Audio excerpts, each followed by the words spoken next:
Ladies and gentlemen, welcome to Poland Daily History. Today we are at the Warsaw Citadel, a structure built by the Russians in the 1830s and later on used as a prison for political dissidents and fighters of the January uprising of 1863 to 1864. Some of the prisoners held here would later on become prominent figures in Polish politics, while others were executed or sent to Siberia after imprisonment. Today, we will talk to some of the experts about the specifics of the Citadel, the January uprising, and more history about the era. Our first guest is Michał Cieślak, junior custodian at the Museum of the 10th Pavilion in the Warsaw Citadel. One of the impacts of the January uprising is the overall decrease in favorability for Romanticism, but subsequently the increase in favorability for positivism. And I was wondering if you can elaborate a little bit about how that came to be. Powstanie styczniowe nazywane jest czasem ostatnim powstaniem romantycznym, czy też kresem romantyzmu w historii Polski. The January uprising is something referred to as the last romantic uprising or the end of romanticism in Polish history. The whole idea of revolting against a state as great as Russia during that time seemed unbelievable and in turn somewhat romantic. It isn't surprising that the January uprising defeat brought about the idea of positivism, a positivism born out of the Prussian partition, or more precisely in the Grand Duchy of Posen in the 1840s, brought about by Dezydery Chłopowski and a group of people, November insurgents, involved with him.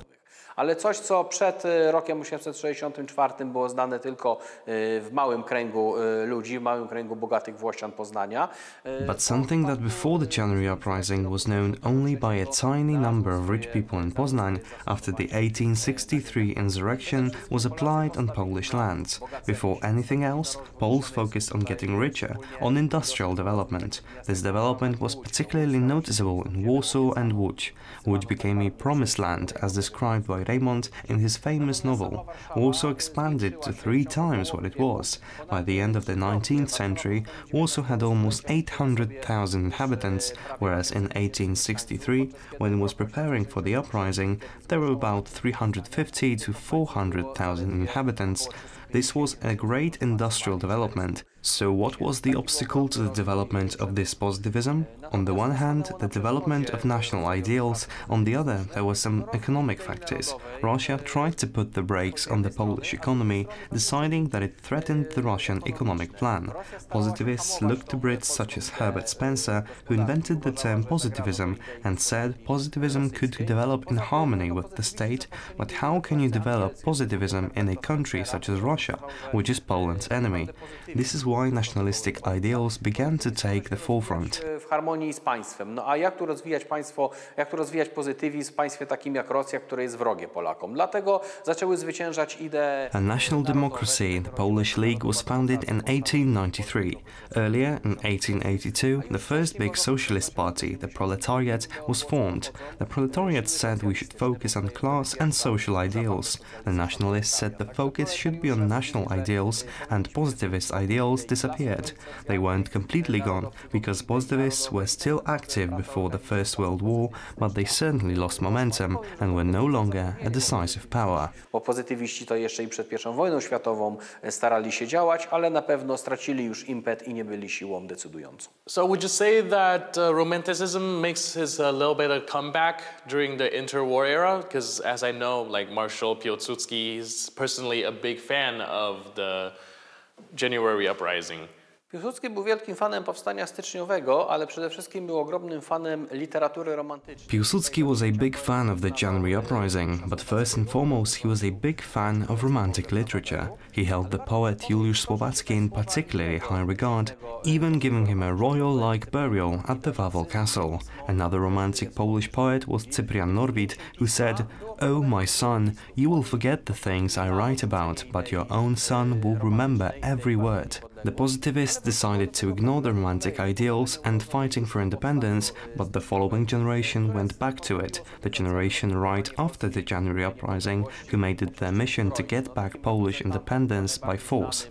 The most known figure out of that generation was of course Piłsudski, but before he became a marshal, because he became a marshal in 1920 in a reborn Poland, he alluded to romantic role models, for example in his writings as the editor-in-chief of Robotnik or Worker, a paper directed at Polish workers. In this paper social issues were mentioned, but as an afterthought. The fight for an independent Poland was its main focus. Piłsudski looked for people among his readers who could fight for this independence with him. This idea unfortunately fell. Another uprising didn't erupt. Piłsudski didn't command another insurrection, but he tried again later. In 1900 he created a shooters' union, named the Union of Armed Battle 2 years later, and led a romantic army, well, army of sorts, people in uniform like scouts, who under Austrian auspices were to fight with the Russian invader. Ludzi umundurowanych, takiego swoistego rodzaju harcerzy, którzy pod auspicjami Austrii mieli później walczyć z zaborcą rosyjskim. One of the consequences of the uprising is the discouragement in the idea of armed struggles against the partitioning powers. But the longing for freedom and disdain for oppressive regimes never waned and took forms in newly formed ideas instead. Joining us here is Dr. Krzysztof Jabłonka to reveal to us how change came about and the new ideas that sprouted after the armed resistance. So, let's talk about the more long-lasting repercussions and effects of the January uprising, and especially what it has effect on the Polish psyche. After the uprising, what are people's general opinion towards armed uprising in general? Do they see it in a positive light, and what make them think about the whole event? Would they want to do it again if they're being repressed, or they just had enough? Trzeba powiedzieć, że bezpośrednio po powstaniu panował niezwykle przygnębiający nastrój.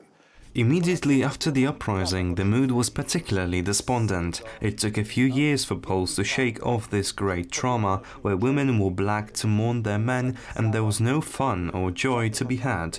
They began what is known as organic work according to positivist ideals. This was a moment of great technological development. An industrial revolution passed through Europe and Poland wanted to be a part of it. They didn't want the Russians to get ahead of them. Poles were able to put up a fight and win. Greater Poland set a great example.